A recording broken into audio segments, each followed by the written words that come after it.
Welcome back. I hope that you have enjoyed the 7 previous habits. This week is habit number 8, the habit of failing often and learning from it. Develop the habit of looking at failing not as losing, but as learning. If you are failing, it means that you are taking risks, and you can only grow and gain when you risk. As J.K. Rowling said, it is impossible to live without failing at something, unless you live so cautiously that you may as well not have lived at all, in which case you failed by default. Many people don't reach their potential, and they don't get to live the life of their dreams, all due to a fear of failure. But if you shift the way you think about failure, you become unstoppable. And if you learned from those failures, then you never truly failed.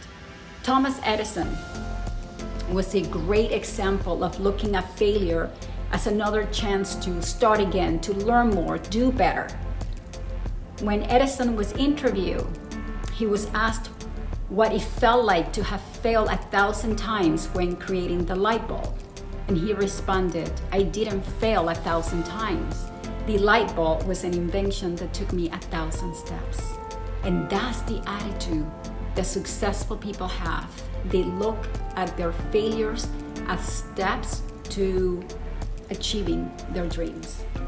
Successful people understand that failure is an undeniable part of achieving anything worthwhile. So cultivate that habit of seeing failure as your friend and don't let it stop you. Think about when you were little and you were learning to walk. I'm sure your parents can tell you all kinds of stories as to how many times you tried and you fell. Yet intuitively, you understood this concept of seeing failure as part of the process. You tried to walk and you probably fell. And you tried to walk again and you fell again, but you didn't stop, you didn't give up. And the more you tried, the closer you got to succeeding until you walked and you run. It is amazing how we somehow were wired to embrace failure. Fear of failure is a learned behavior that goes against our natural state. The good news is that anything that is learned can also be unlearned. Here are a few things for you to consider on your path to developing the habit of seeing failure as progress towards success. There is no such thing as failure if you learn from it. If you are the kind of person who aspires to have a successful life, I'm gonna lay you in on a little secret. You can achieve great success without great failure. Your success is often built on the steps of your failures and what you learn from them. Failure is not detrimental to your success, but a necessary component. Failure can often lead to innovation. So imagine a world without innovation. Horrible, right? Then learn to embrace failing and learning from it. There is no success without stories of broken dreams, lost time, wishes unfulfilled, and goals unattained. Failure can lead to innovation. Sometimes not achieving the desired outcome can be a blessing. Many people know the story of what happened to Post-it notes before they became a household name and one of the best-selling products of all time. It is a story often overused, but there's a reason. Because it offers a teaching moment worth mentioning again. In 1968, Spencer Silver, a scientist working at 3M, was working on developing an ultra-strong adhesive for the aircraft industry. But something happened, there was a mistake, and instead it produced a weak pressure sensitive adhesive that was deemed a complete failure for its original purpose. However, the sticky substance had a nice characteristic that it could be used and removed without leaving any residue on the surface and could, be reused. And for years, Silver struggled to have people buy his invention. About 12 years later, Art Frey, another scientist at 3M, was frustrated. Every Wednesday night, he would go to his choir practice and he would use little scraps of paper to mark the hymns of the things that they were going to sing at the upcoming service. But by Sunday, he would find that all the papers had fallen out. So he needed a way to hold them in place without damaging the paper. So Art and Silver tried the adhesive, and they found that it could stick really well and they could remove it without damaging the paper. And so they started using the sticky notes everywhere in their office to communicate with people. And people just love them. Today, 3M produces 50 billion Post-it notes a year. So here's an example of a failure used to create an innovation, a new product that nobody thought they needed until they did. As Einstein said, success is failure in progress. So develop a culture in your home and at work where failure is rewarded, when it's used to push the boundaries, for dreaming big, for approaching things through untested angles and taking risks. Remember that in every story of success, there are hundreds of instances of failure, stumbling, falling, and bouncing back. Those who know the sweetness of success are also well versed in the bitterness of disappointment. Expose yourself early to failure. Learning what failure feels like and what to do with it is indispensable. If you have children, my advice is to teach them this habit as early as possible. When my daughter Victoria was young, she started horseback riding.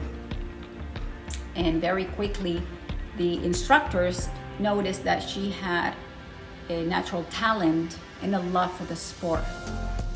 She started to compete and was winning all first places. While you may think this is good, in the long term, it isn't.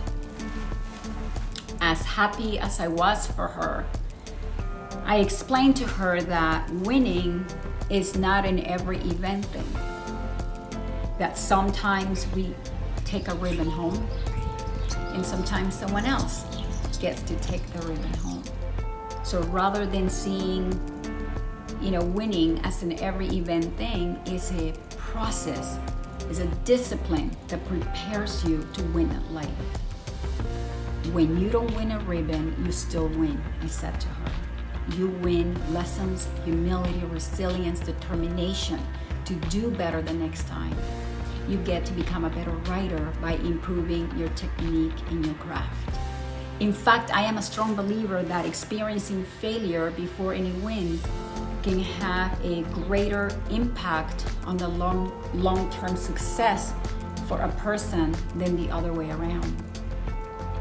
When failure is not processed constructively, it can be debilitating for people. So exposure to failure in your life is good, but how you interpret that failure can be the difference between a life of success or a life of disappointment. As important as it is to experience the wins in life, we also need to know what it feels like to experience the so-called failures, and to know that failure is not the end of the story, but simply a part of the overall story. Acknowledge and reward the attempt as much as the end result. In our society, the focus is always the end result, but there's always so much to be celebrated in the journey and the attempts taken towards the goal, even if the goal is not achieved. If you recognize yourself and those around you and the effort they exhibit to accomplish a worthy goal, then you will be creating a culture of innovators, risk takers, and creative individuals. We have to remove the stigma associated with failure.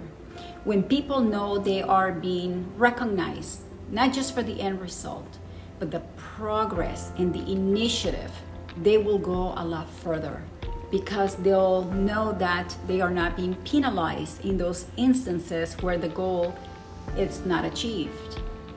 I really enjoy when schools recognize high achieving students. I'm all for that.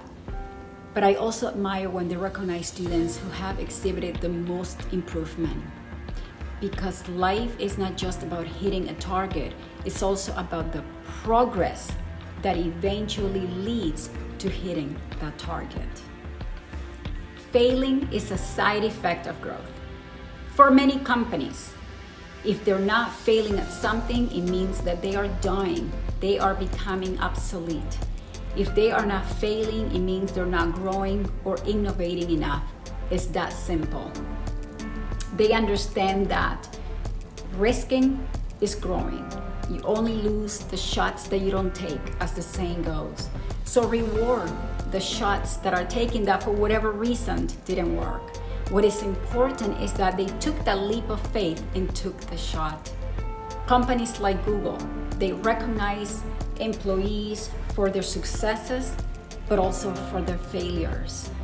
Google employees are recognized publicly by supervisors and co-workers for their massive, worthy failures in their attempt for greatness.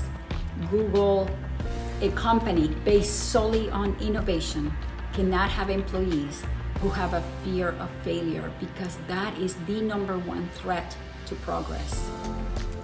Procter & Gamble, the multi-billion-dollar global consumer goods giant, is known for their prestigious Heroic Failure Award given to employees with the biggest failures. Okay, Procter & Gamble recognizes that they cannot have innovation without failure. I don't think it's a mistake that the word gamble is in their name. This week, at home and at work, be on the lookout and acknowledge yourself every time you come up with creative ideas. When you show effort or others are showing effort, because that will act as positive reinforcement for a behavior that is crucial in the survival of your business and society. Get in the habit of evaluating your failures. Make a list of why it failed and make a list of all the lessons and all the new ways in which you will try it again.